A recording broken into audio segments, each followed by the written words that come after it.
আসসালামু আলাইকুম, কি অবস্থা সবার? সবাই ভালো আছেন তো? তো চলুন আমরা দেখে নিই যে আজকে আমাদের ক্লাসটা কোন টপিকের উপর হবে। তো আপনারা কি বুঝতে পারছেন যে আজকের ক্লাসটা কিসের? যে এইভাবে প্রেজেন্টেশন স্লাইড অ্যানিমেশন হবে। তো এটা কিন্তু আপনি করতে পারবেন। হ্যাঁ, আসলেই দেখতে পাচ্ছেন, আমি যদি আপনাদের আবার দেখাই, তো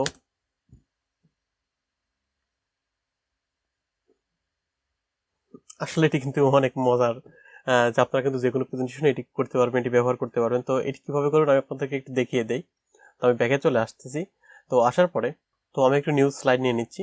তো নিউ স্লাইড নিয়ে নিলাম। তো নিয়ে নেওয়ার পরে এখন দেখতে পাচ্ছেন যে আমাদের এটি আমি এখান থেকে কেটে দিলাম। তো কেটে দেওয়ার পরে এখন সাপোজ আমি এখানে কিছু একটা লিখবো, আর একটা স্লাইড নিলাম। তো আর একটা স্লাইড নেওয়ার পরে আমি সাপোজ এখানে একটি ছবি নিয়ে আসি, বা হ্যাঁ একটা ছবি নিয়ে আসি, আপনাদের দেখাই।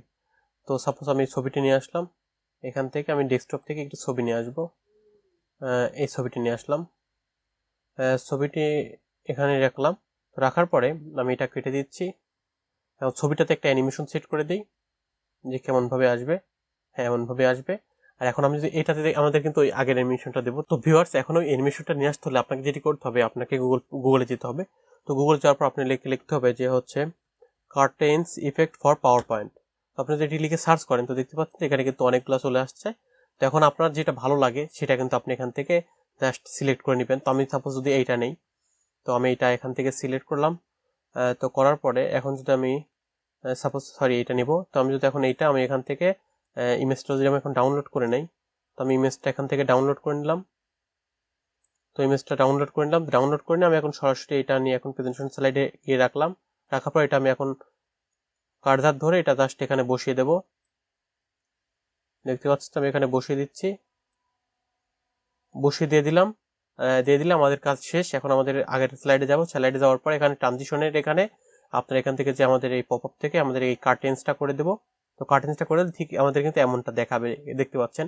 তো আমি এখন যেটি করব সেটি আমি এই স্লাইডটি ওপেন করব। তো আমি আগের এই দুইটা স্লাইড আমি এখান থেকে যে আমাদের যে পূর্বে ক্লাস আমরা দেখছিলাম হাইড করে দিতে হয়, তো এভাবে আমি হাইড করে দিলাম।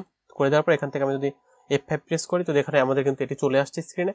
এবং আমি যদি নেক্সট করি তো দেখতে পাচ্ছেন আমাদের কিন্তু এভাবে কিন্তু আমাদের পরবর্তী ফাইলটি ওপেন হচ্ছে। তো আমাদের পরবর্তী স্লাইডে কিন্তু অ্যানিমেশন দেওয়া ছিল। আমি যদি নেক্সট করি তো দেখতে পাচ্ছেন আমাদের কিন্তু এই ফাইলটি চলে আসছে। তো এটি ছিল একবারে সিম্পল প্রসেস যে কিভাবে আপনি ওই অ্যানিমেশনটা নিয়ে আসবেন, যেটা কার্টেন্স।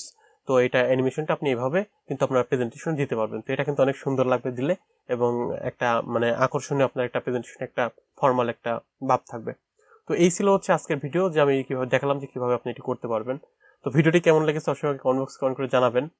আর আমার চ্যানেলটি সাবস্ক্রাইব করবেন এবং আমার পাশে থাকবেন, আর আপনার বন্ধুদের সাথে শেয়ার করবেন।